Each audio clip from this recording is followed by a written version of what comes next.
I was looking back through emails, and I want to make sure I get this correct. Um, as of late 2010, going into 2011, at that time, uh, CAMD had renewed. My perspective is that through CAMD's decision support HUI or decision support group, CAMD had renewed its commitment for trying to get youth and family voice um, as active as possible within the context of repeated assessment and repeated measurement.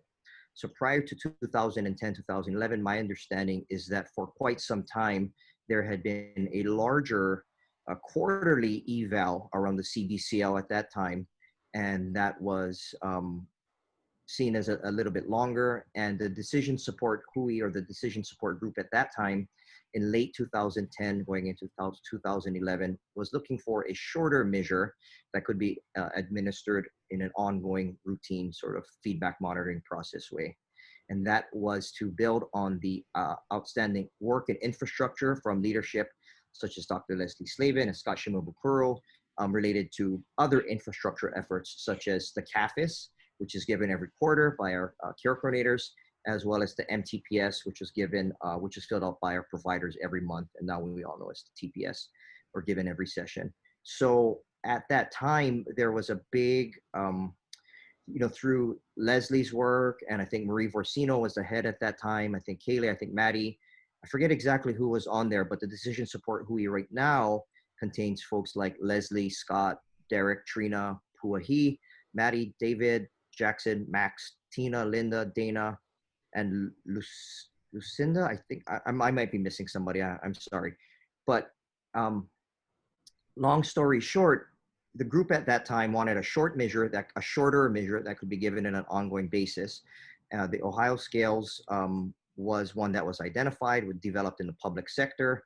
And I think Leslie, Dr. Slavin, had reached out to Dr. Ben Ogles, who had developed the measure, and started a discussion about potentially using that measure for CAMD. Since that time, the Ohio scales measure has been incorporated into our CAMD's infrastructure. And one question that has come up repeatedly, very good, worthwhile question has come up repeatedly in the form of, to what extent is the Ohio scales a reliable and valid measurement system with Hawaii youth, with the unique demographic and sort of unique families that we see? Is it reliable with Hawaii kids? Is it valid with Hawaii kids? And the Ohio scales, prior to our adoption, had a long history of being studied and utilizing a variety of mental health systems. So we hypothesized, yeah, it's probably good. It's used in a lot of different areas. But we didn't really know too much. And now that brings us to Tommy's study today, who looked at the Ohio scales as filled out by CAMD youth and families along a variety of reliability and validity analyses. In terms of quick housekeeping, I'm going to do a quick introduction of Tommy. She's going to give her presentation. It's going to go maybe 45-ish minutes, 45 minutes. Then I will stop to introduce our discussants. Kaylee, Madeline, and Ben, Dr. Ogles himself, and then we'll turn it over to the group for a larger discussion. Other housekeeping stuff is this Zoom activity that we're doing right now. This is utilizing the webinar feature. So this is unlike a Zoom meeting where it can be kind of like a free-for-all. We can have 67 people on, 67 people contributing simultaneously. Unfortunately, it's the webinar one. We're trying to keep it a little bit kind of under control a little bit, but please contribute using the chat feature. So if you have any questions, comments in the chat feature, Albert will copy those into like a Google Doc, and then we're gonna try to just collect as many of those questions as possible. Then we'll we'll give that Google Doc link at the end to everybody, and we can all look at these things together. Then our esteemed discussants can take our esteemed discussants can kind of look at that and maybe pick and choose what to answer. I just got a chat from Leslie. Brad, you might want to invite folks to greet us in chat. Oh yeah, that's a great idea. Thank you, Leslie. So that number, it's sort of like that number of, I'm looking at that number of 68 participants. That's a lot of It's a lot of participants. That's wonderful. So following Dr. Slavin's advice, I would love it if you have a second to just check in on the chat and say, I'm Susan Rocco. I'm from Spin. I'm from, I'm Albert. I'm from whatever. So that'd be great. So let's start blowing up the chat right now. Albert will do his best to monitor. Thank you, Leslie, for that suggestion. In terms of the presenter, Tommy Laba, our central presenter today, is a doctoral student in the Department of Psychology at the University of Hawaii at Manoa, and she obtained her master's degree in clinical psychology from the University of Hawaii at Manoa, and has had the pleasure of working with CAMD for the past several years in a variety of ways through the Center for Cognitive Behavior Therapy, including conducting research with CAMD data, serving as an intensive in-home therapist, and serving as an evaluator for our system's initial mental health evaluations. So with that said, let me see. Maybe let's take it away. Is that okay, Tommy? Yep. Or other people? Alrighty. Well, good afternoon, everyone, and thank you so much, Dr. Nakamura, for the introduction, and thank you all so much for having me today. I'll be going over a recent study that was completed at the University of Hawaii under the supervision and support of my advisor, Dr. Nakamura, titled A Psychometric Investigation of the Ohio Scale Short Form Problem Severity Domain, Youth and Caregiver-Report versions. And first off and foremost, on behalf of Dr. Nakamura and myself, we would like to express our sincerest gratitude and appreciation to all of those that made this study possible. We'd like to acknowledge and share our deep appreciation for the CAMD relationship that we have, the on-the-ground collecting of data, and the ongoing collaboration that we have at UH with CAMD is essential. And we're very fortunate and continue to be very grateful for our partnership. Specifically as well, we would like to thank the leadership from Dr. Shimabukuro and Dr. Slavin and the other members of the decision support group that Brad had mentioned, and CAMD's overall efforts for supporting data-driven decision-making. And also within the context specifically for today's roundtable, extra special thank you to Dr. Ogles, Maddie, and Kaylee, who we'll have the pleasure of hearing more from later today. And I would also like to thank Dr. Miller, Dr. Jackson, the research evaluation training team, and also our colleagues at UH for their ongoing support with completing this study. Thank you all so very much.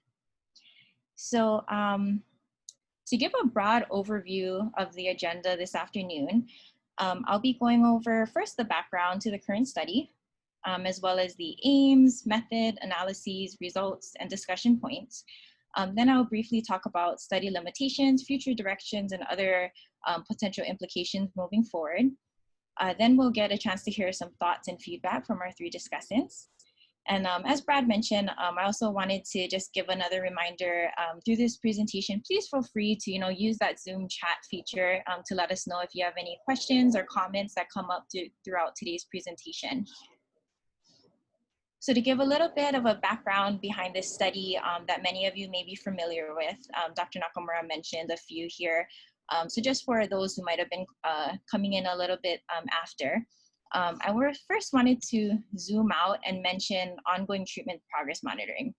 So this type of progress monitoring that uses measures that have been researched really well and shown to have empirical support, it has increased over time and become a really important aspect of community mental health systems. And there are several reasons why ongoing progress monitoring is good and helpful. And this largely includes the opportunity to assess individuals' treatment progress over time from what we call a response to intervention perspective, which helps to guide ongoing planning and these delivery efforts for our clients. However, as we all know, in the real world, including the CAMD setting, there are numerous barriers that make this challenging. And one data source is what we know on the ground. So for example, within the CAMD system is trying to increase the speed with which the feedback reports are fed back to the people who are collecting them. And we know from what we hear at CAMD from Trina and other folks that this is an exciting and very soon next step with the MAX portal system, Others working in the CAMD system have noted other barriers for implementation of these like progress monitoring tools, including that they are time consuming or cumbersome. And also others have expressed concerns about the measure's appropriateness for the youth service through the CAMD system. Lastly, a common concern seen in the literature looking at these barriers include the length of the assessment, which, as I mentioned, it can also be very time consuming for families and clinical staff members. Indeed, specifically on this last point about the length of a broadband measure, and broadband meaning sort of general measure of youth problems, the state of Ohio faced this problem many years ago.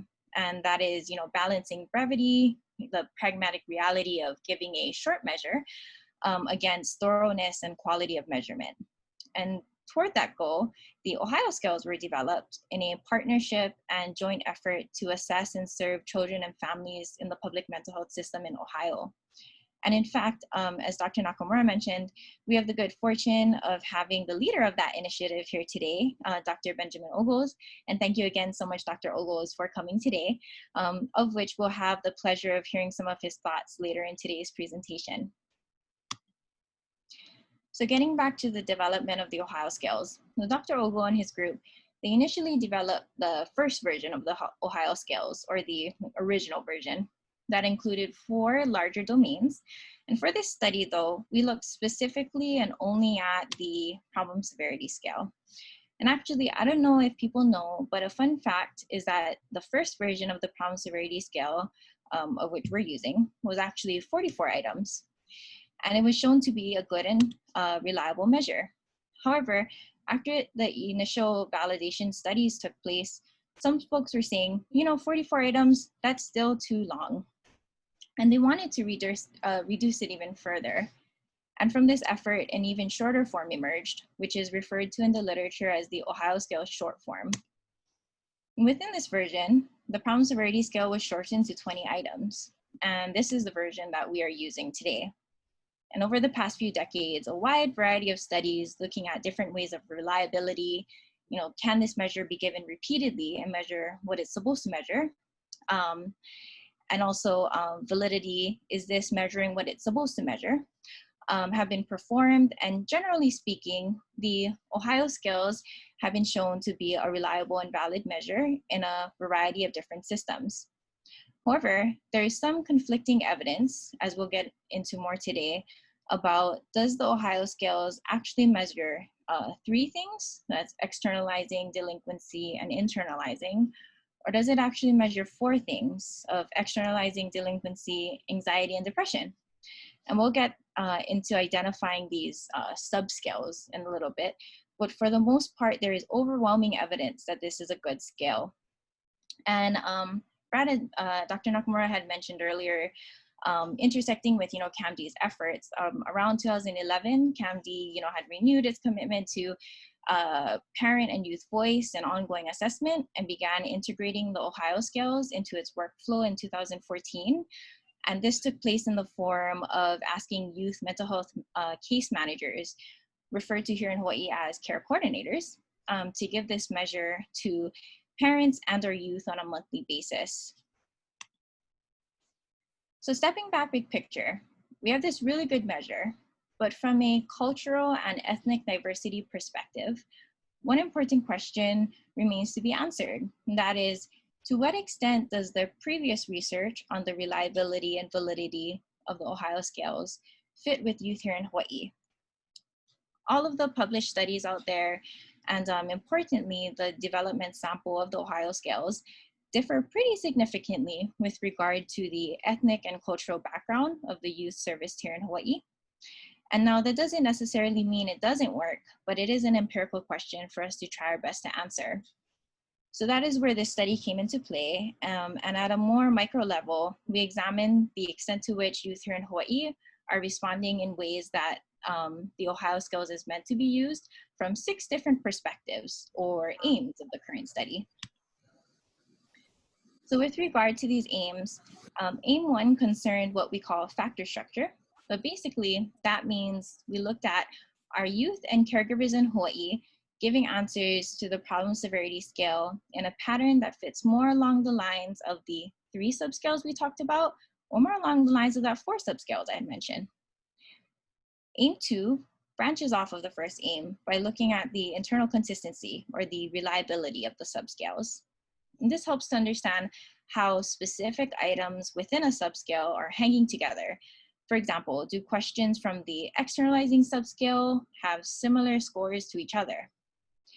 For aim 3, we looked at convergent validity, which is another fancy term for looking to see if there is a relationship between 2 different measures that are supposed to be measuring something similar. In this case, between the problem severity scale and another measure, which looks at youth functional impairment. For aim 4, this concerned what is called discriminative validity. And in other words, we looked to see if the subscales were able to discriminate between youth with different mental health concerns. For example, do youth with externalizing disorders have higher scores on the externalizing subscale than youth without externalizing disorders? One would hope so, but prior to this study, we didn't know the answer to that question yet.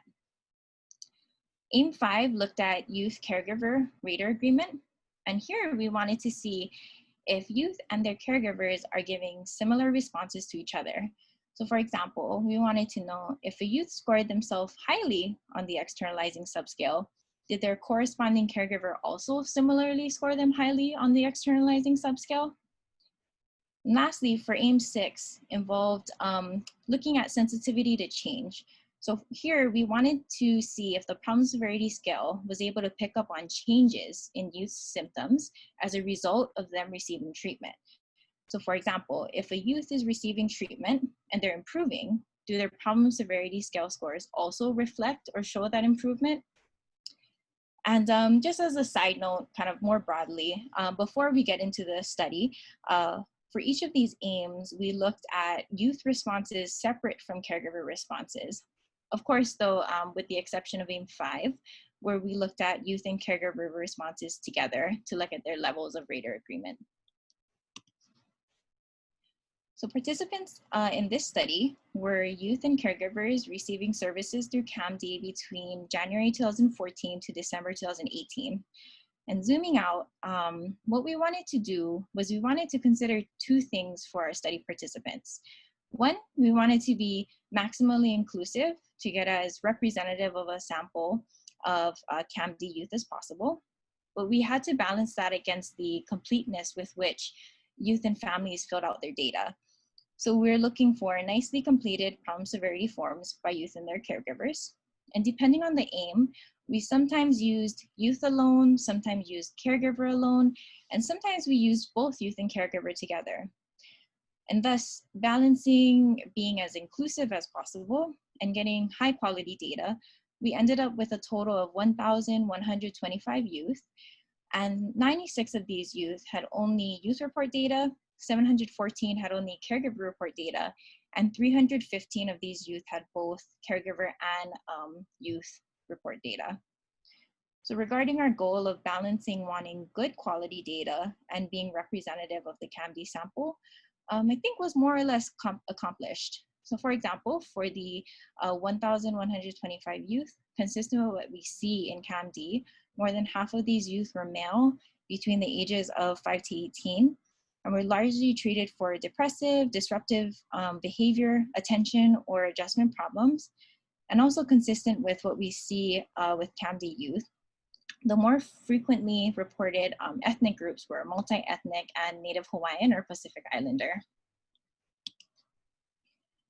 There were only 2 aims in the current study. So the Ohio scale short form, problem severity scale, which we talked a lot about earlier. CAMD began utilizing the Ohio scale. So specifically for the short form, it was the problem severity and the hopefulness scales with this family beginning in 2014. CAMD coordinators are tasked with administration of the Ohio scales to their caseload youth and or their caregivers on a monthly basis. And the second measure included the Child and Adolescent Functional Assessment Scale, the CAFAS. And as many of you are familiar with, the CAFAS is a clinician-rated measure of youth functional impairment that has been widely used and well studied. And within CAMD, care coordinators complete the CAFES measure for all of their caseload youth on a quarterly basis.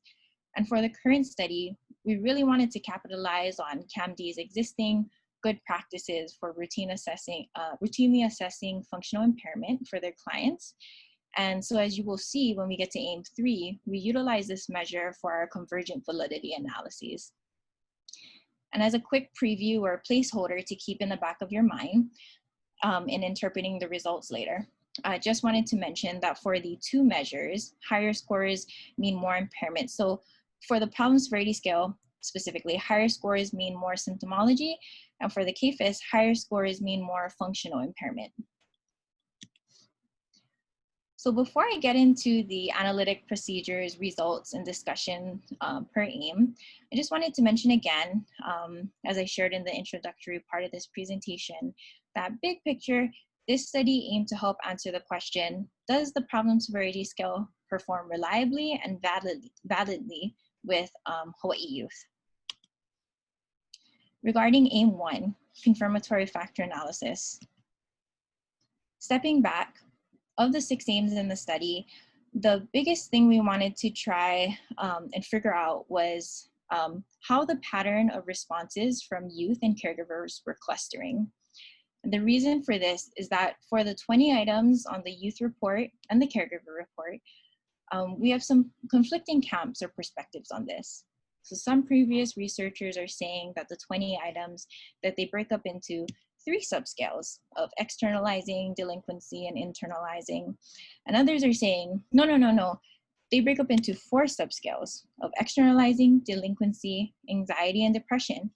And the main difference between these two is that this internalizing subscale gets further broken down into separate anxiety and depression subscales. In our study, we wanted to see if CAMD youth and caregiver responses fit better with a pattern more consistent with the 3 subscales or more consistent with the 4 subscales. Now, in order to do this, we do a specific type of statistical procedure called a factor analysis. And appreciating the range of different expertise in the room today, I don't want to get too much into the specific stats, but I will have the results up in a second for people who are interested to look at those values. But just to summarize, the big picture for AIM 1 was to answer the question, do CAMD youth respond in a way that's more consistent with the 3 subscales or the 4 subscales? Now getting into the results, as it turned out, CAMD youth pattern of responses fit pretty good with both the 3 subscales and the 4 subscales. Now the question you're probably wondering is, well, if they both fit pretty good, Tommy, then does one fit better than the other? And the way we look at this is by comparing different values for the model fit indices that are circled here. I also have up here the results from a statistical procedure called the Satora-Bentler chi-squared difference test. And we use these values to compare these results. So I have the exact values up here for reference for those who are interested, but without getting too much into the stats, the answer is that the 4 subscale fit better for youth reports and for caregiver reports. And what this means is that from a statistical perspective, to answer the question, if scoring the Ohio scales for CAMD is better to do in a 3 or 4 subscale way, statistically speaking, it's a little better to use it the 4 subscale way. Now jumping to the discussion, I know right now CAMD is using the problem severity scale in like a 1 scale way, calculating the total scale. But these results show that there is a potential to use it in the 4 subscale way. For example, if CAMD leadership wanted to differentiate between anxiety and depression, they could do that instead of using the broader internalizing scale. And, we're very fortunate to have this data set from CAMD. So I bring this up, definitely not in the decision-making domain or anything like that. However, one thing worth pausing for is thinking about, should the reports for CAMD reflect something like a 4 subscale report? Further, another thought that comes to mind worth considering is for those instances when we're in a time pinch. For example, maybe there are more important subscales for a particular youth, and thus we might think about using certain subscales with that youth if we aren't in the position with time to administer the entire scale. And now as we move into the rest of the study, given that the 4 subscales, or what we call a 4-factor model, demonstrated a better fit for CAMD youth and caregiver responses, the remaining study aims from here on out, they focus solely on that 4 subscales moving forward. The second aim is a slight extension of the first aim, looking at pattern of responses. However, rather than looking at the overall pattern of results, now that we have identified the 4 subscales, we looked more closely at how the specific items composing those subscales were hanging together. For example, for the specific 3 items in the delinquency subscales, it's items 7, 8, and 9. How do these items hang together? Do they kind of co-vary? Do they fit together in a pattern, or don't they? And again, appreciating the diversity of the audience and expertise in the room today. Some folks might want to get into the specific stats, some won't. So I'll have those results presented in a second for those interested. And the way that we look at this is called a reliability coefficient, called Cronbach's alpha. Big picture here, higher values, the better, and 0.7 or above is acceptable. And we predicted that both total and subscale scores for youth and caregivers, that they would all fall in that good range. So big picture, as we can see over here, they're all pretty good, except for this one. That is the delinquency subscale as reported by caregivers. And interestingly, that is kind of the risk we run when we have very few items. So as you can see, the delinquency subscale only has 3 items. And anytime we get into trying to assess for a larger psychological trait, we kind of get into some choppy waters whenever we have a smaller number of items. So it's an interesting balance that CAMD has to face. We want to assess for things in a reliable and good way, but we don't want to make this scale too long, right? We don't want to go back to the previous way of using the CBCL, like Dr. Nakamura mentioned, the once a quarter, and all of those other kinds of things. So big picture, they're all pretty good, except for the delinquency subscale for caregivers, which appears questionable for the sample. And future research is needed in this area. Bottom line is interpret with a grain of salt. As I mentioned, the differences in results that we saw for the delinquency as well as the anxiety subscales, it could be related to the smaller number of items composing those subscales, or it could also be related to the sort of concealed nature of some of the behaviors captured by these subscales. For example, using drugs or alcohol for the delinquency subscale, or feeling anxious or fearful for the anxiety subscale. And these are behaviors that could be kept in secret or not so easily noticed, especially by caregivers. And additionally, without getting too much into it, when Dr. Ogles and his team had created the Ohio scales, they had done factor analysis and a bunch of other really great statistical procedures to get down to these 20 items for the problem severity subscale, or problem severity scale, sorry. And 2 of the 3 items that make up the delinquency subscale were actually retained despite initial factor analytic results due to their clinical utility, which also sort of at a broader level could influence things like reliability, like we have tested in this aim. For aim 3, we looked at what is called convergent validity. And like I mentioned earlier, this is basically taking 2 different measures that we believe are supposed to be measuring a similar thing and testing to see if that's true. For the current study, we wanted to see if the pattern of youth and caregiver problem severity responses were related to, or if they converged with another measure used in CAMD, and that's the CAFIS.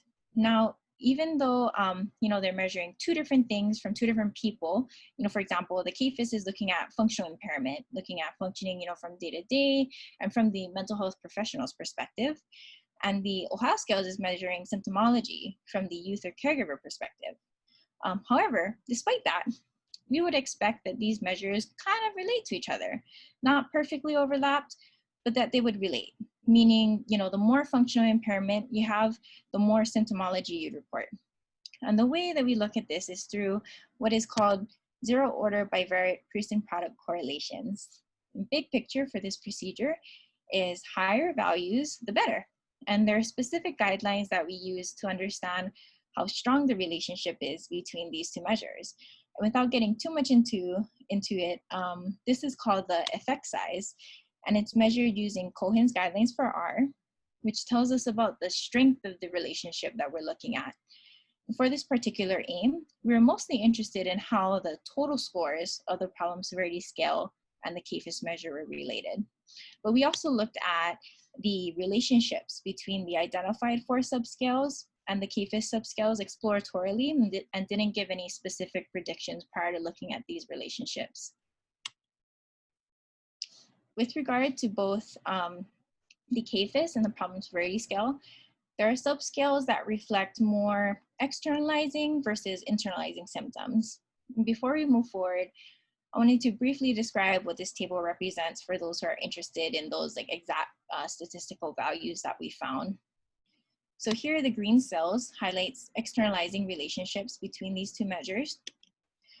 The blue cells highlight internalizing relationships, and the orange cells highlight total scale relationships.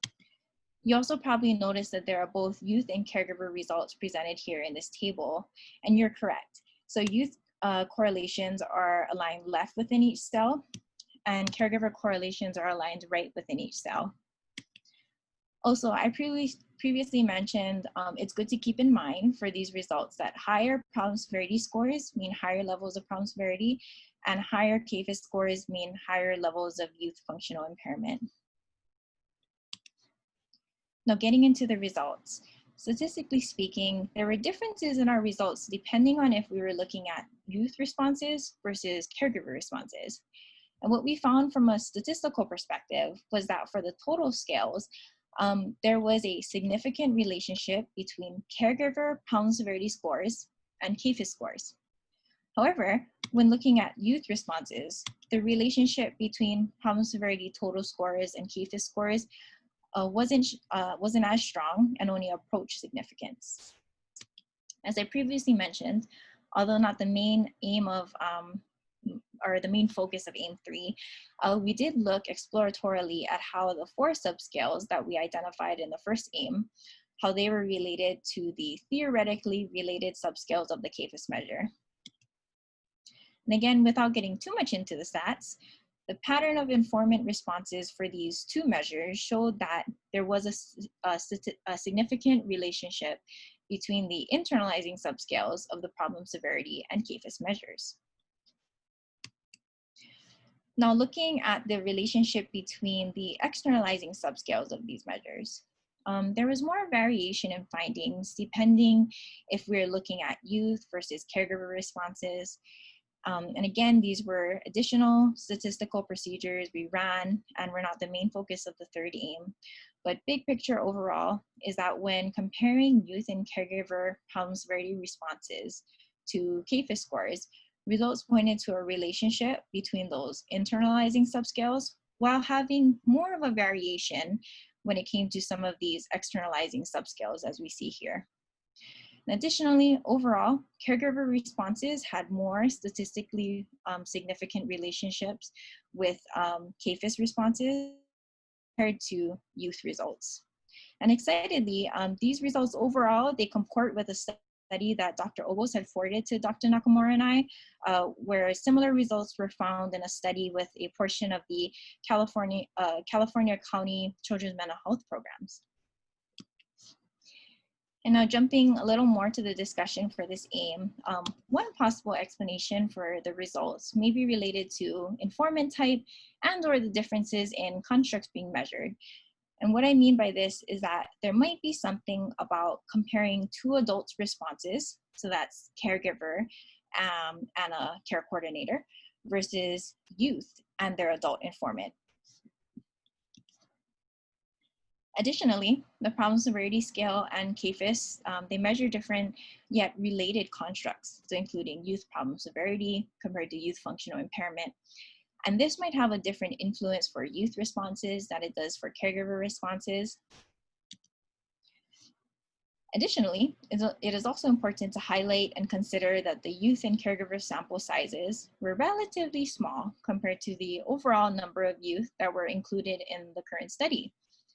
And so it is important to highlight, potential concerns related to statistical power as well as sample representativeness.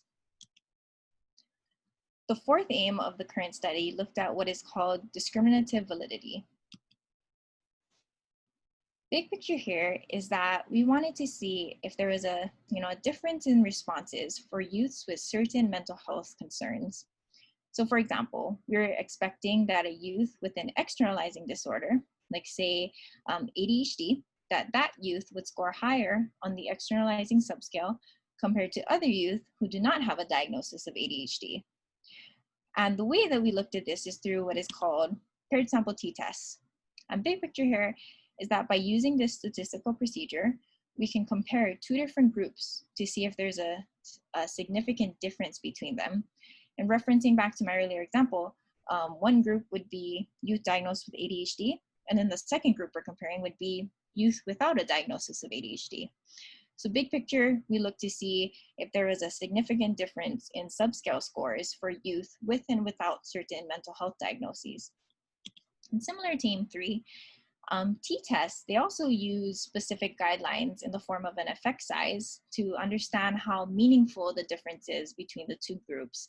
And that is what Cohen's guidelines for D are used for.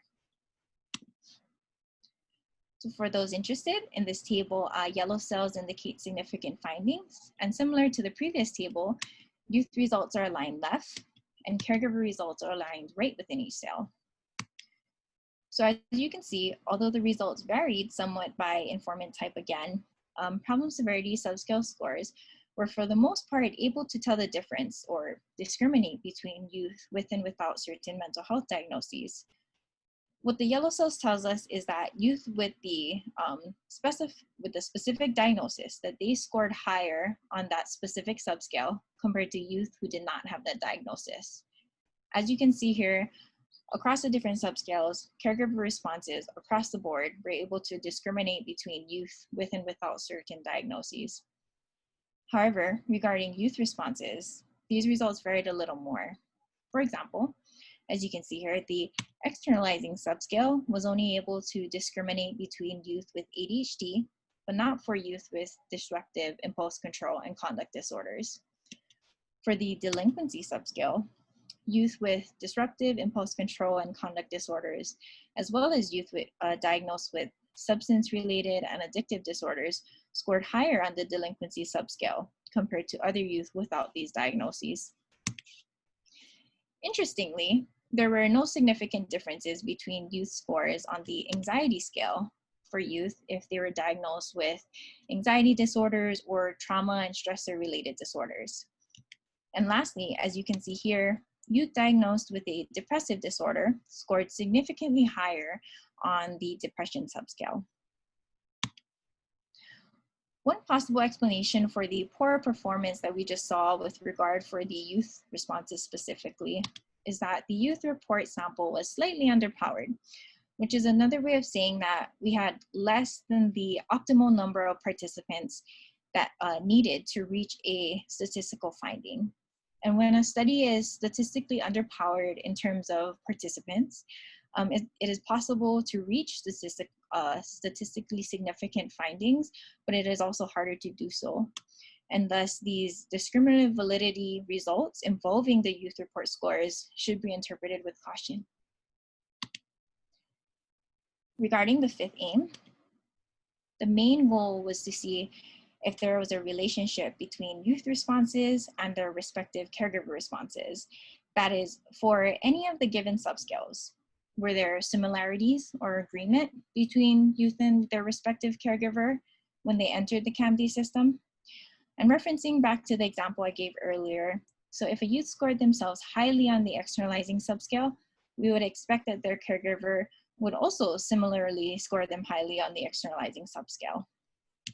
Similar to aim 3, we used person-product correlations to look at this relationship between youth and caregiver responses, as well as the effect size indicator to tell us about the strength of that relationship. For this table, caregiver report scores are along the left side, and youth report scores are along the top.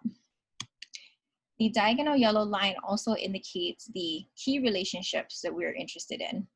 And to summarize here, across these key relationships, youth and caregiver responses, as we expected, demonstrated that there was a significant relationship between youth and caregiver responses. So these results are similar to what previous research has found, looking at the relationship between problem severity scale scores. And lastly, the sixth aim of this study was to examine if the problem severity scale is sensitive to change. That is this measure able to detect changes or improvement associated with receiving treatment services? For example, if a youth is getting better, we would hope to see decreases in problematic behavior, and subsequently, we would want that to be captured as well by changes in their problem severity scale scores. So this aim tested to see if this measure could pick up on that type of change. Before we get into the results, I want to mention that there are two parts to this last aim. So first, given that the CAFES has been shown to be a good measure of detecting change, we wanted to see if the four subscales' ability to also detect change, if it was as good as the CAFES is able to. So big picture, we wanted to know if it could tell that change is happening, as well as, is it doing just as good of a job or even better as the CAFES is doing? So for this part of aim 6, we used paired sample t-tests and effect size statistics to examine differences in youth and caregiver scores between intake into CAMD and at their 3-month follow-up. In this table, yellow cells denote significant findings. So youth results are aligned left and caregiver results are aligned right. And as predicted, the problem severity domain and CAFES measures both indicated client improvement over time of comparable magnitude. And this was at both the total and subscale or broadband levels from intake to 3-month follow-up across both of these informants. Without getting too much into the stats, the take-home answer here is that we predicted both the problem severity scale and the CAFES measures, as we predicted, they demonstrated client improvement from month 1 to month 3, and the performance of the problem severity subscales was comparable to the performance of the CAFES subscales. So in conclusion, both these measures demonstrated that they are both indicators, good indicators of client change. I did mention that there were two parts to this aim. So the second part was an additional analysis we ran to look at the relationship between month 1 and month 3 follow-up scores. And to do this, we ran person-product correlation coefficients, and we looked at effect size statistics. Additionally, we did exploratory analyses to look at the relationship between CAFES intake and 3-month follow-up scores.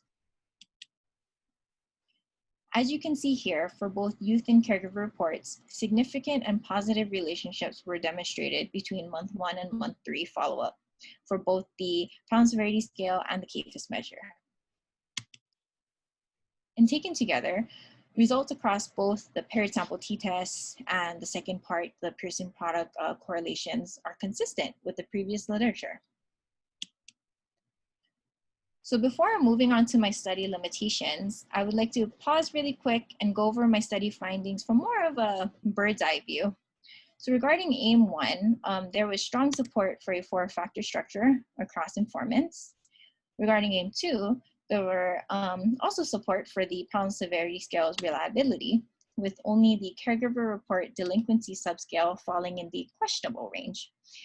Regarding aim 3, there was a significant relationship between caregiver problem severity and CAFES scores, while the youth report only, that one approached significance. Regarding aim 4, all 4 caregiver report subscales were able to tell the difference or discriminate between youth with and without certain mental health concerns, whereas only about 2 of the 4 subscales were able to do so with the youth report. Regarding aim 5, youth and caregiver reports were significantly related to one another across the board. And lastly, for aim 6, the problem severity scale was able to detect changes associated with receiving treatment just as well as the CAFES was able to. So despite some notable strengths of the current study, a few caveats are in order. First, I was limited in a way that I could only use CAMD youth who had full data available during the intake and follow-up time periods, which may limit the generalizability of the current findings. Relatedly, as previously mentioned, a few youth samples were slightly underpowered for their respective aims, and the exact impact of sometimes being underpowered is unknown. However, it is important to note that the majority of the results were significant and as we were expecting.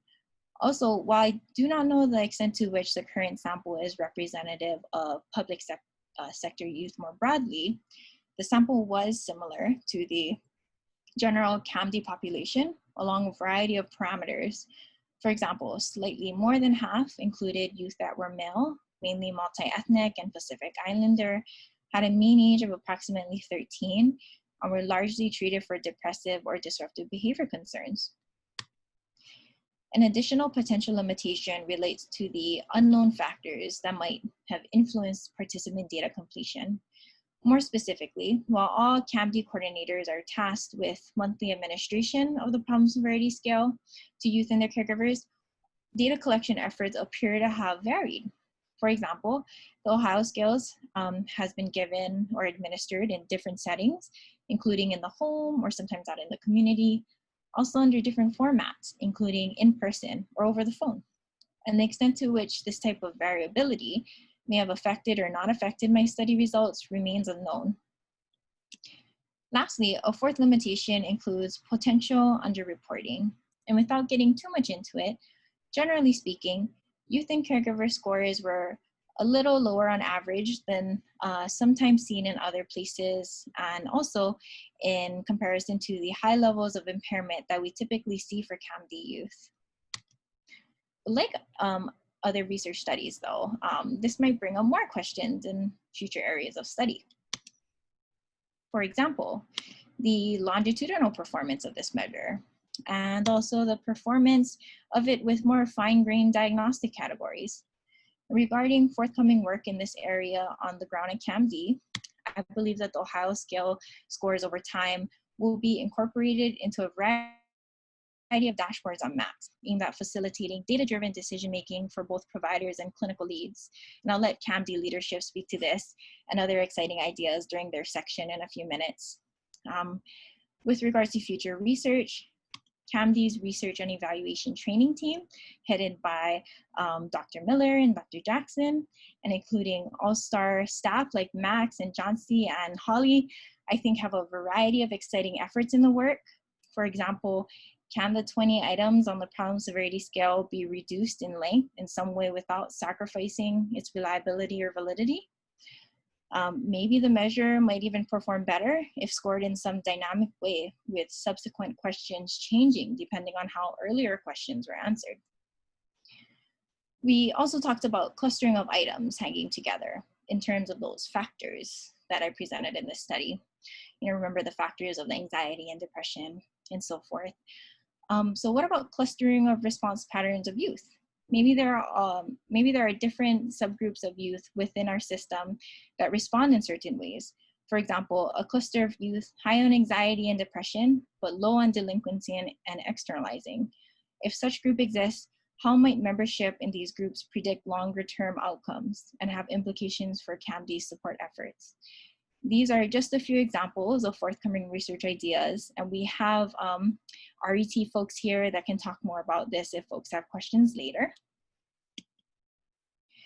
And as I wrap up with study implications, first, the problem severity scale has potential to be used with ethnically diverse samples that are considerably different from those included in previous studies. Additionally, both youth and caregiver versions can be used as a relatively short measure of broadband problem areas that are typically assessed through longer assessment tools, like the CBCL that we had mentioned. Further, the problem severity scale appears to have some meaningful relationship with both a different reporter, so that is youth versus adult, as well as a different construct, so that's with youth functional impairment. Related to these findings, the overall convergent validity, as well as that, youth caregiver rater agreement results we went over, they're in line with the Delos Reyes's work and suggest that, continued use of multi-informant assessment strategies is a good evidence-based practice. And lastly, oops, sorry, got too excited. Lastly, findings suggest that the problem severity scale may operate as a valid measure of client change, which can play an essential role in outcome evaluations. And so that about wraps it up for me. Thank you also very much for having me today. It's been a pleasure to present this study, and I look forward to others' thoughts, including from our discussants this afternoon. Thank you also very much, and I will now turn it over to Dr. Nakamura. Okay, thank you, Tommy. As we're kind of transitioning now, I'm going to introduce the discussants, but even before that, in sort of, I'm reaching out to the 76 participants here who have previously been students in some regard, to reaching through the screen a deep empathic sort of, if for what it's worth, Tommy is wanting feedback about her presentation in a variety of domains. This helps with actually matriculation through our program here. Albert put it in the link of, in the chat, so people could check on that. That would be great. No pressure though. These small set of questions is only for Tommy. As we do later on, we send out like a brief 3-question thing for the whole panel later on. But for what it's worth, this will help Tommy as a student progress through our program. Sorry to get that kind of mess in there, but I'm just throwing it out there. It would be helpful to Tommy. So if people have time to do that, that would be great. We'll also send out an email out later. As we transition now into our esteemed panelists, we have the pleasure of having 3 discussants here. Also, too, I'm looking over here. We have CAMD leadership. We have Dr. Shimabukuro, Orimoto, Slavin, Humphrey. We have a bunch of people here who have also presenter privileges here, so they can. I think they can participate in question and answer if they would like to. But in the sort of formally identified discussant roles, we have 3 folks here. We have first starting off with the brief introductions, Kaylee Aquaro.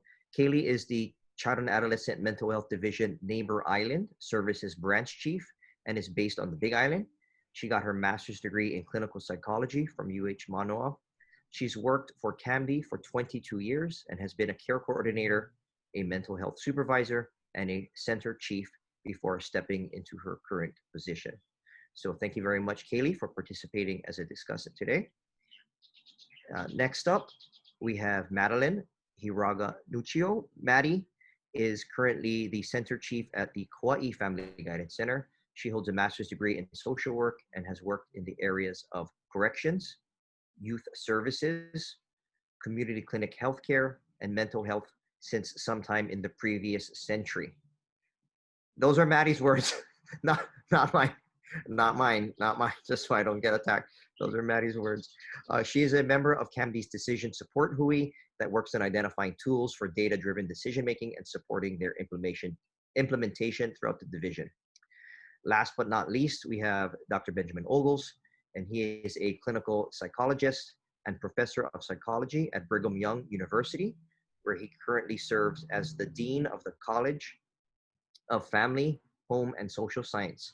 Extra special thank you to Dr. Ogles for calling in. It is now, I guess, just before 9 p.m. if I'm tracking correctly, over where he's at right now. He's hanging in there. Thank you very much. He is a former professor, chair, and dean at the Ohio University, where with his students, they develop the Ohio Skills for Youth. He studies the outcome of mental health interventions with special interest in measuring outcome. So without further ado, if we could give a warm welcome to our esteemed panelists. Well, I mean, I guess everybody's on silent. So I'm sure everybody's clapping as loud as they can, wherever they are. I know that they are. I think, so we can handle it in a variety of ways. I'm trying to look at the chat here as well. So previously, Kaylee, Maddie, and Ben, things have been done where, we can do it. It's varied from people say, oh, I have some initial thoughts that maybe each of you could start off with just initial reaction to the talk. We can jump straight to question and answer. We can handle it however you guys wanna do.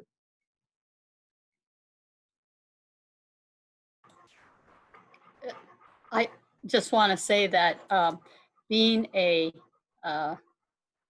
sort of seat of the pants or social worker who's been in the treatment side of things for most of my life and not very grounded in research, the research side, I actually understood a lot of what Tommy said during her presentation, not by reading the slides certainly, but the utility of that information, I think, is really pretty impressive and can move us a far distance forward in implementation of our Ohio scales, understanding our use of the CAFUS and the comparison between the two. So I am very impressed and applaud the clarity of your study, Tommy. Thank you. Thank you, Maddie. I agree. I agree.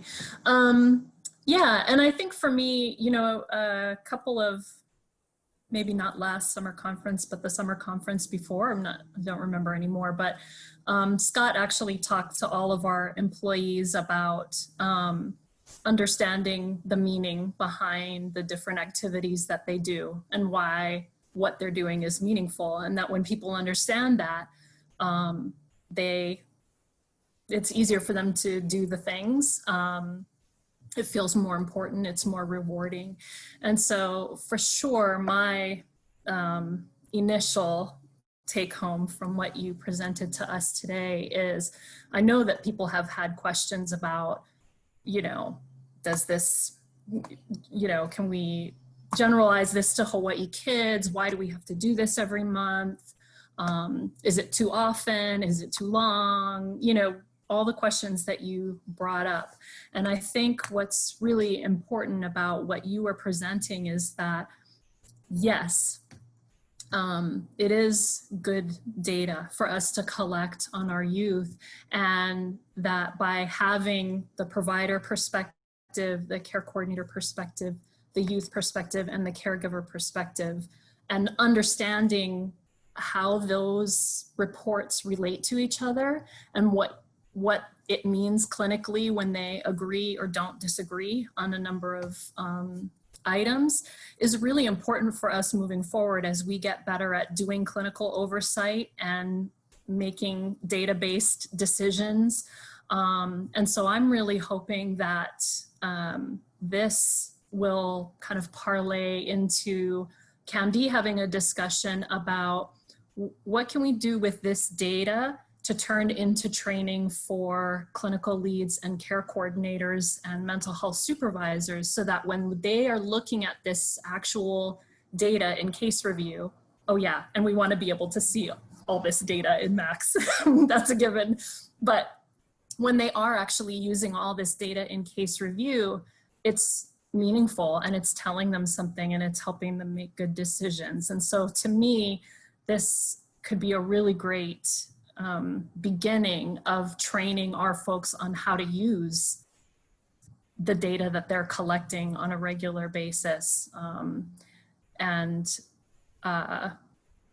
making better clinical decisions based on it, and actually helping the families see how they're making progress, because we haven't, I don't know how much we actually in our day-to-day practice use the Ohio scales to reflect back to kids and families what we've learned about their progress.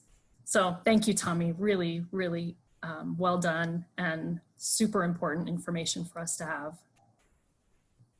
I see a bunch of folks turning to questions. Before we go to questions, maybe we could hear from Ben. Is that okay, Ben, if you jump in with some initial reactions and then we can turn to questions? Sure, happy to do it. Thanks for inviting me, and Tommy, terrific job with your study. I've had the pleasure of presenting about the Ohio scales in a number of states, in Connecticut and Ohio and Illinois and Oklahoma. And the questions are often very similar, and they often revolve around, is it worth the burden for the staff to do this and measure outcome? And the answer is yes, it really is. Let me just give one example. You talk about the parent or the caregiver and youth agreement. And in our studies, we found that when there's greater disagreement and the parent or caregiver rates higher, they're more likely to drop out of treatment. Well, if you know that right from the start, that higher ratings by the caregiver and the greater the discrepancy, the greater the likelihood of dropping out of treatment, then you can take action. And if the discrepancy is big, but the youth rate's higher, it actually is more likely to be, they're more likely to stay in treatment and better outcomes. So once you have the data, that allows you to do these kinds of analyses where you start to improve your interventions. And it's so what you have now, then you have greater confidence that a measure that's been used in other states with different populations can be well used in Hawaii. And that confidence then gives you the opportunity to do these other kinds of things. And, you know, in higher education, we face the same thing. People want us to measure our outcomes. Is a university education really providing something that's beneficial, adding to the students that arrive? And so the faculty complain about it just like the caseworkers complain about it in mental health. And the doctors complain about it in hospitals, just like we all complain about it. I complain about it in my own job with, isn't it obvious that students are learning when they take my class? But they want something more than that. People want to know that they've used their money well. One last thought, and then we can go to questions too. If you went to the doctor and they took the time to take your blood pressure and measure your temperature or take your glucose level to see what your blood sugar is, no one complains about the fact that your temperature went down after you took that Tylenol or ibuprofen or whatever. We do that on purpose. And when people, and the medical professionals are very good at this, when they have very low rates of success with something like cancer, they don't say, we got a problem with ourselves. They say, we don't know the solution yet, and we have the data to prove it, and we need more money to figure out how to solve that problem. In mental health, we sometimes get embarrassed by the fact that we don't solve every problem, when really we need the data to show that there's still things out there that need solutions, and that data helps us to do it. The outcome data helps us to figure it out. We don't need to be embarrassed by the fact that not all problems are as easily solved. I'll stop with that. Thank you very much. Thank you very much, esteemed panelists, for any. Maybe we can turn it to the questions right now. I'm not too familiar with the webinar format. So Kaylee, Ben, and Maddie, can you guys see the question, the Q&A, the open three? So we can go in any order, maybe just from top to bottom. I mean, it looks like they came in order of time. So Jeanette's first question, I don't know, Maddie or Kaylee, this looks like maybe, this might be a Candy specific thing, maybe a bigger thing. Would one of you give your reaction or initial thought to Jeanette's question? Well, I mean, I think my initial reaction, of course, I can't say with 100% certainty that it happens the same way everywhere, which I think is not great. At one point, I know it was being introduced to the families for the first time during their initial mental health evaluation. So it's being introduced by a clinician who introduced the idea that if they were found eligible, is something that we would periodically, we would come back to them every month and check in on these same things. But I actually don't know over time how much drift there has been from that. And I also don't know that we have a really tight script in terms of when care coordinators or other people, different people, or even clinicians introducing the measure to families, if they are hitting all of the same discussion points. I do believe in my heart of hearts that the care coordinators who are more enthusiastic about the Ohio scales and believe in it and think it is a valid measure probably do a better job introducing it to families. I wish that was a better answer, but I don't know that we have a super standard time and way that it happens. Sorry, my dog has a strict no skateboarding policy, so she's not happy with me. Yeah, I do think that the protocol is that the Ohio scale is to be introduced by the care coordinator at the very first contact or establishing the engagement with the family, and at least the introduction of the measure, and used with the client, the youth, and the parent soon thereafter. That's the intention. And I think as we're moving more and more into standardized protocol and workflow and using our electronic health record, we actually are getting better at doing that. So I won't swear either to the across the board compliance with that standard, but that is the direction that we're going. So within the first 2 to 3 weeks of contact with the family by the care coordinator. In other states, they try to do it as early as possible. And this is the reason I would say that. There's some evidence that people get some hope even from making an appointment with a helper. And so if it was up to me, we'd administer it right before they make that call, because that's when they're the most despairing. And then we would be able to take advantage of the fact that we're there to provide them with hope and help. And we really are the reason why they have that hope and help, and it would show a larger effect size. In some, the military was using this at one point in DC area, and they actually had them take it online before they came to their appointment. And I think they were most likely to get the evidence of where the problems were as soon as possible in that circumstance. But obviously practical circumstances influence that, and you just try to do it as soon as you can.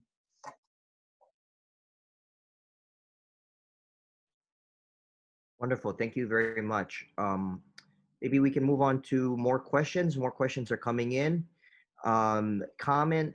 Maybe this is a question, comment from Bill. Bill had very nice things to say. Bill Sheehan from Honolulu Family Guidance Center. Or I guess back to my ignorance about Zoom webinar. Can all the attendees see the questions, or can only the panelists see them? Do people know? I mean, I'm even. Albert, do you know? I'll just copy and paste it into the. Yeah, we can see all of the Q&A. Okay. We can see the chat as long as people change the to so that it's to all panelists and attendees. Thank you, Leslie. They're commenting that they can see in the chat, they can see the questions. Thanks, everybody. So maybe going on to the next one. Bill had some nice, that looks like maybe more of a comment / question for a clinical person like me, a general question. How confident should I be that the Ohio scales as we use them are reliable and valid, and that we should keep using them based on Tommy's presentation? I'd say yes. I think maybe the panelists have kind of touched base on that a little bit. I want to be sure to say, if it's okay, I want to be sure to save time for other questions coming in. Maybe we can go on to the third one. Can you speak about what is the best or most valid way for the Ohio scales to be administered? Is there a standard protocol, or may it be filled out informally?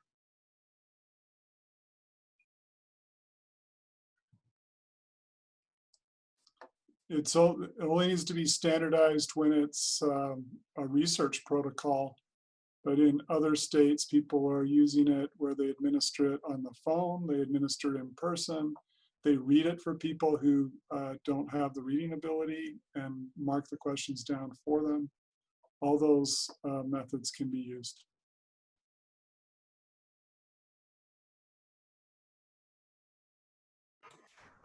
And all of those methods are used.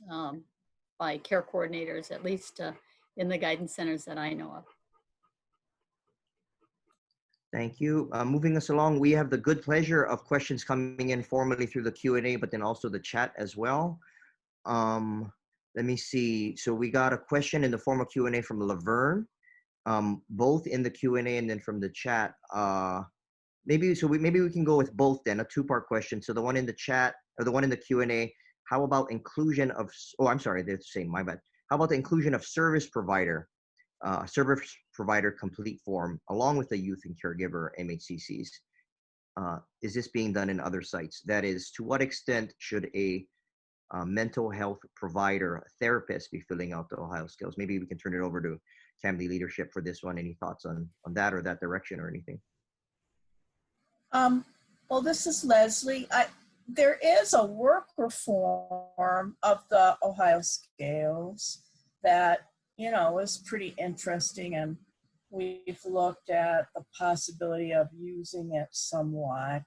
I think there's a lot of interest among some CAMD staff in having providers administer the form instead of care coordinators.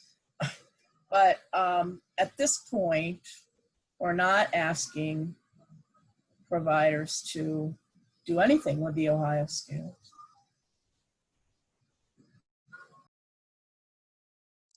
I wouldn't do both the CAFIS and the Ohio Skills caseworker worker form. Right.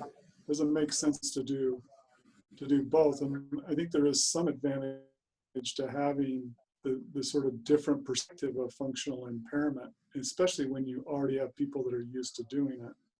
So. Yeah, we've thought about it a lot as just having three different informants, the worker, the parent, and then we have the providers. What providers do in our system is they do a rating of progress over time. And so we use those provider progress ratings.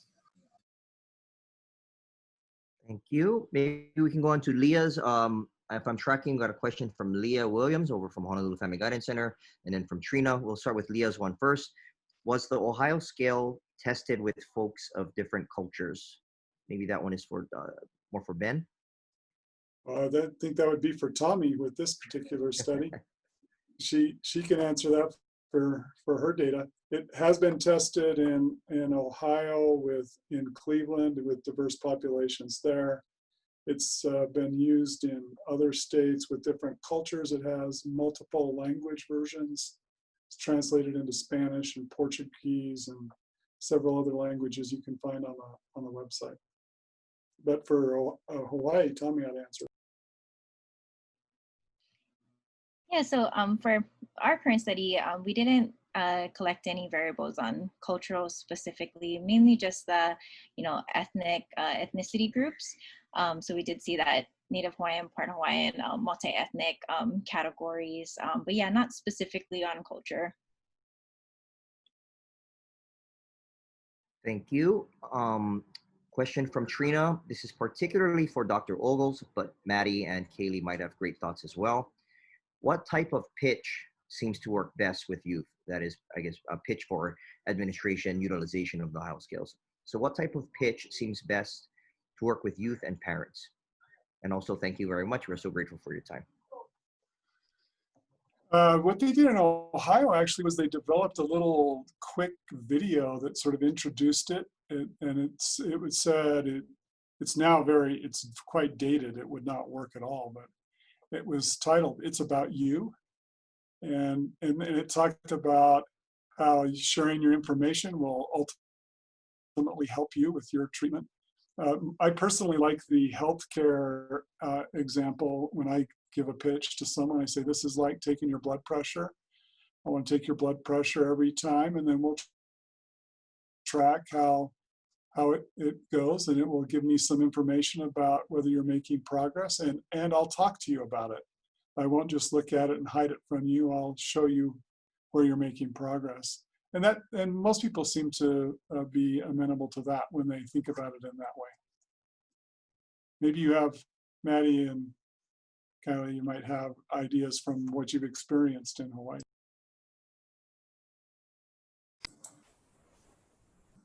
Go ahead, Madeline. Yeah, I simply was going to agree that that idea of normalizing the administration of something is, I think, what works best, and what I've heard from care coordinators they use, and that gets them in the door and in a conversation with the family, the client, the parent, to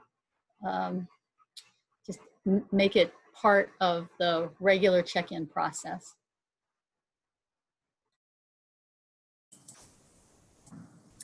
Well, and I don't know about as far as the introduction of it, although I like everything you said, and I actually really like the video idea only because you're assured that everyone is getting the same excellent explanation.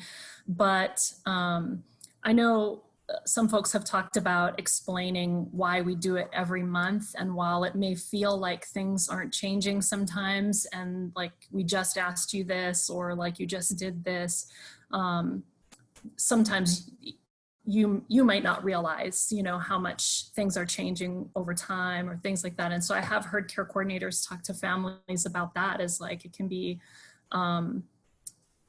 you might be surprised, you know, at some of the changes or the things that, you know, maybe from month to month, it doesn't feel like anything has changed. And this is a way for us to know if we're doing a good job, if we're supporting you, if you're getting your needs met, if your child are. So I know different care coordinators have really been able to, I think, normalize it, like Madeline said.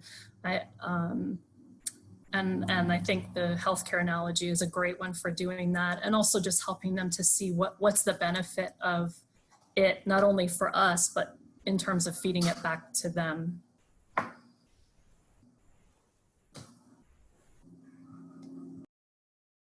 Excellent, thank you. Maybe we can go with Kelsey's question next. That's in the Q&A. I copied and pasted it into the chat too.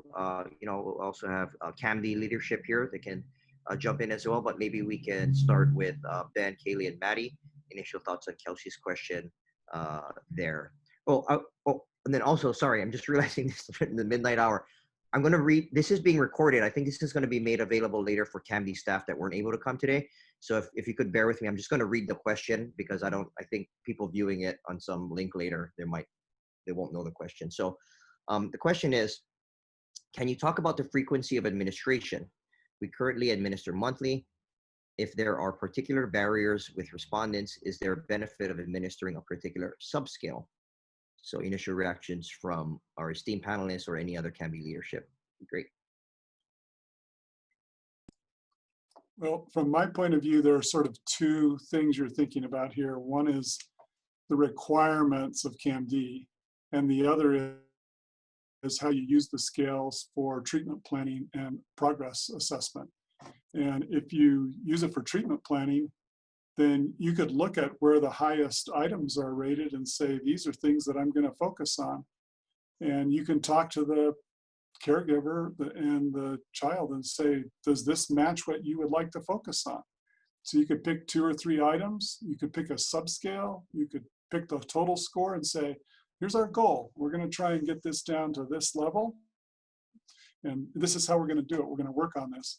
You could pick 1 item and say, this is the main item. This is the main problem that you've selected. This is your voice in treatment. And it comes through the scale. I would look right through it and find that way. And then maybe 2 weeks from then, I might just give them that 1 item as information for me in treatment. But a month, I'm going to administer the whole scale, because that's what the policy is. That's what the regulations are. That's what our regular. So it gets away from thinking about it as, here's what we do for some evaluator over here. Here's what we do to integrate it into actually how we use it when we're sitting down with a family. So it depends on, I guess, the frequency of administration depends on which one of those you're doing.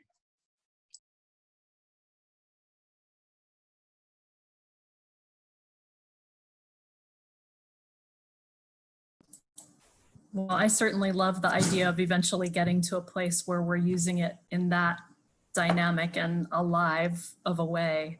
I don't feel like we're maybe there yet in our understanding of it and how we would want to use it, but I think that would certainly bring it alive in a different way.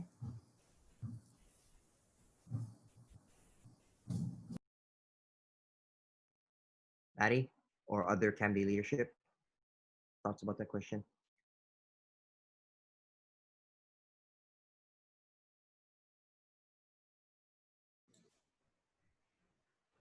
Yeah, I'm interested in possibly hearing through some of the folks who are able to talk, the psychologists especially, if there's that perception among the psychologists and psychiatrists or clinical leads that it is of any use at this point for those kinds of decision making, those kinds of clinical decisions, or if it's even described that way or perceived that way.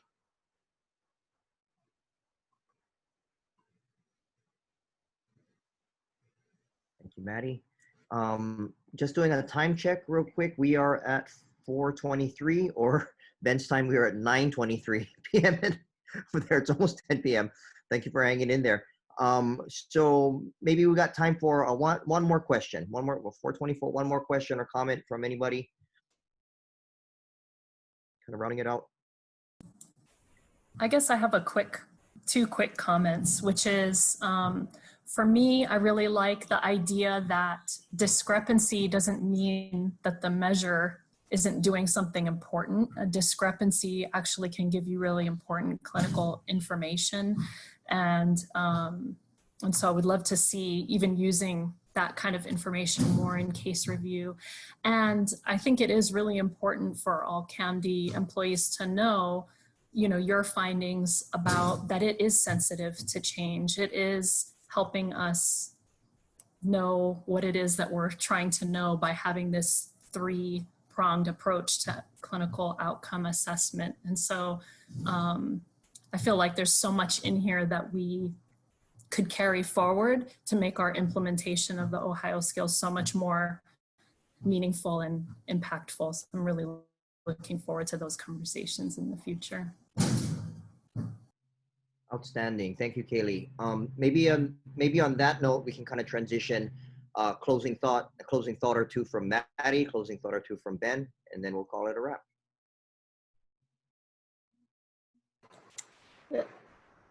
Just sort of following up on what Kaylee mentioned, I think that there is a lot of opinion that we haven't mined within our care coordinator ranks well, sometimes we hear the concerns and complaints about the frequency or the negative responses from some families. And I would really love to expand that conversation among the care coordinators and get a sense of, get an idea of their perceptions regarding the effectiveness of the measure, what the purpose of it is, and what they think that it's telling them. Because I think there's been this culture of we have to do it, and we always gotten feedback about what it's supposed to mean in relationship to our connections to our clients. And from what Tommy presented and from a lot of what Ben has mentioned, I think there are really clear and useful and pertinent connections that can be made and I think would be welcomed by the care coordinators and their supervisors. Just to wrap up for me, I started in rural Southeast Ohio, Appalachia, where we had caregivers and caseworkers that were, sometimes they didn't have the money to get to a facility, and they couldn't afford to buy other measures when you paid $1 a pop. And they came to me and said, can you help us develop something that's reasonable in length and that doesn't cost us so much? And so we developed a measure that has a one-time fee, and all the money was donated to scholarships. None of it came to me, and now I have it in the public domain, so that there's not even any money that exchanged hands. And when I see something like this, where you're using it and you have such a great foundation, you're really to be congratulated. You have the opportunity here to build on this and to have it be more seamlessly integrated into your service delivery, rather than evaluation happening parallel and separate from service delivery. And Tommy's great work here can give you some confidence that the scales can be used in that particular way. So I'm really pleased to see that the scales are being used in this way. Frankly, it could be any set of scales. I'm not that possessive about the scales. You're using some scales, and you have the opportunity here to build on that in a way that can bless the lives of children. And that's a great thing. So thanks for inviting me, and thanks for your great work. Thank you very much. Thank you very much, everybody. Just in kind of closing, we got a comment from Zachary, and Kelsey responded about the absolutely essential importance of the mental health care coordinator perspective, barriers and facilitators they're experiencing. Maybe this can be for a different roundtable, but in the meantime, several years ago, our group had the pleasure of and the good fortune of having a very high participation rate. I think we interviewed 47 care coordinators from CAMD, from our state, and we were able to identify themes that were identified for facilitators, for administration. So we can send that out as well. I think so. If you formally registered for this webinar in this for the CEs, we'll be sending out. So I think several things forthcoming. Certificate about that. We'll be sending out, once we upload it and process all the other, we can send the video, a link for the video, send out the a PDF of the PowerPoint presentation. We can send out the care coordinator interview, the 47 interview care coordinator paper. And then I think maybe one or two questionnaires about your experience, and one for Tommy and the student thing. And then we have CAMD does a 3-item questionnaire on your experience with the roundtable. So if people could be on the lookout for that, greatly appreciate that. We are now exactly at 4:30 p.m. Hawaii time. So I think being respectful to everybody's time, especially Ben, who's 9:30 over where he is right now. Thank you very much, everybody. We'll bring it to a close. Have a great day. Bye-bye.